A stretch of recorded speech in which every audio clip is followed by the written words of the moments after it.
You think there's a solution to this, and it is happening more and more and more. Some people want to take the guns away. They think that's the solution. Some people think arming teachers is a solution. What's Kyle's solution?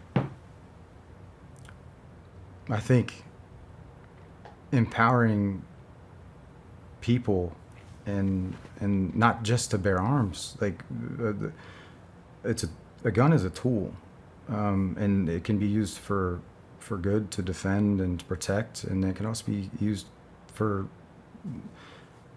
these atrocities that have been happening since Columbine, since 1999, where our children are being taken from us, and they are by definition innocent, in a sense.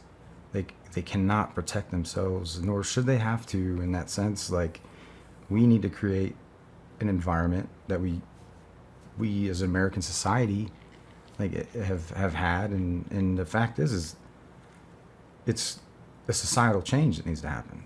Like, Yeah. taking ownership of the fact that it isn't how it used to be, and thank God this isn't an organized like terrorist group that's been conducting these attacks, because we wouldn't be ready for it as a society. Like, we're not even ready for it. And the biggest thing that we can do, it's not a solution. It's a societal change. It's impacting our youth, and then developing and protecting them to become contributing members of our society, and then their kids. Like, what we can do right now is, and what I can do and what I'm doing, is showing people that you can make a difference. One person can make all the difference in taking action, absorbing one fraction of that attacker's bandwidth to focusing on you. And the sooner that you can do that, and then never the pursuit of that, and then once that happens, you hold on to it. Like, imagine and put yourself into the children's feet and eyes. Like, you take that from them. Yeah. If you are a protector, because a lot of people think that they're protectors and they're just providers. To truly protect is to do both, like provide and to protect, and to use overwhelming force if you need to. And I don't want to create and look for fights, and that's not the life I'm living anymore. But I also know that I will step and take that from anyone's child, and I will put that burden onto me. And I know that I will continue to pursue and never letting go of that, because all it takes is now they're focusing a fraction of their bandwidth on you. Mm-hmm. And oh shit, where are they at? Where'd they come from? What are they doing? What are they gonna do? For one, they may just off themselves right away. And the statistics are there. Like, if you look at like the incidents that have happened, and then as the results of them, and through who intervened, and then how long was it going, reducing the amount of time for them to go unadulterated. Like, they have the upper hand, but with building your confidence in that you can do something. And if that something is just getting between good and evil, like, you'll be able to rest at night. Yeah. And if the tomorrow problem is that you're in jail for acting, well, then that's a bigger societal issue we have, isn't it? But I'll be in jail or dead in heaven, and those are tomorrow problems. Yeah. But right then, it's just empathy, it's compassion. So you think for others? You think that the solution to this is basically a cultural change? It's a massive cultural change. Everybody needs to adopt this Taking mindset. ownership of it, the fact that we can't just ignore this. Ignorance is not bliss. And how many more of these have to happen before because we are powerful. We as a collective can make, and we have. You look at our society, like, we have done some amazing things as the American culture, and like, I'm so proud to be an American, and it's not that it's gone. It needs to be stoked.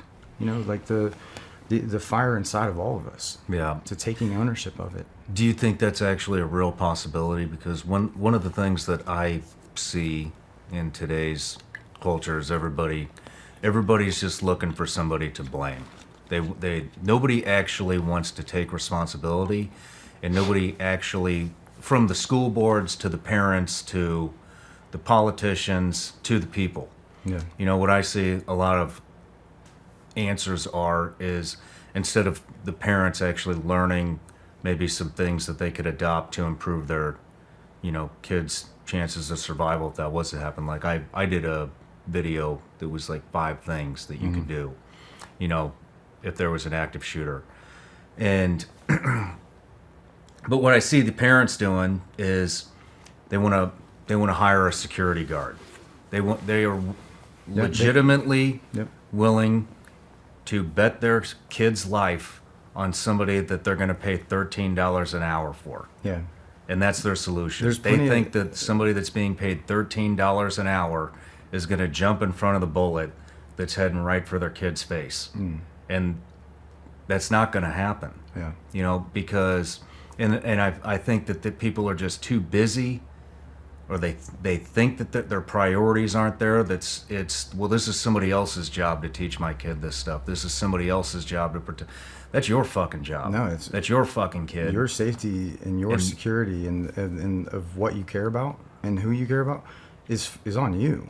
Yeah. And like there's all kinds of like people want to throw tools or resources or a bill, a policy, they'll take the guns, give them guns.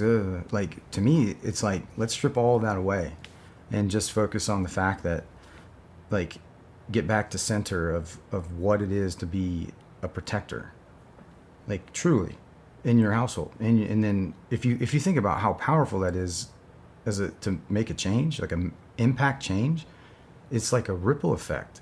Like if you do that in your house, and then that spreads, over time in your spheres of influence, and then I'm doing it, and then we're building a league of protectors, right? And then we're changing the way that we think as a cultural shift. Like it's not necessarily, it's not saying, because what I can't do, Kyle Morgan and Blue Bearing, is I'm not trying to lobby in politics to do this or that or the other. Like I'm just focusing on what I can do is show people what right looks like in this space of active shooter, and expose them to environments that I've been in, and with that, it's about exposure, and there's no one situation that's going to look the same, and you apply the same tactic every time. It's not. It's here. It's mindset. And that's why I do protector mindset training. Well, I mean, you're the perfect guy for the job, especially with your career and what happened to Molly. You've been through it. Yeah. The exact scenario. And that's why, like, I started my company. It's spelled BLU for a reason, as a direct correlation with Radisson Blue Hotel, spelled the same way, and it's also my favorite color, and it's also a direct correlation with as a color with depression and sadness, and then bearing, like Atlas, bearing the weight of the world, or bearing it all, like no human should, but we do, and I damn sure did for a long time, and that's not for us, it's for God. And I can say that from this seat here because I could never see that for what it was, and then how you carry yourself, your military bearing, and then a compass bearing. So if you don't know where you're going, any road will take you there. And I was doing that my whole life, and now I've been in the light and on this path with a bearing I've been shown by God, and now it's on me to stay on that bearing. Hey everybody, I'm Shawn Ryan. Click here to subscribe to the Shawn Ryan Show YouTube channel for the hottest and most compelling interviews that you will not see anywhere else. I've also made a playlist of all the previous SRS episodes so they're easy to find. You can find that right here.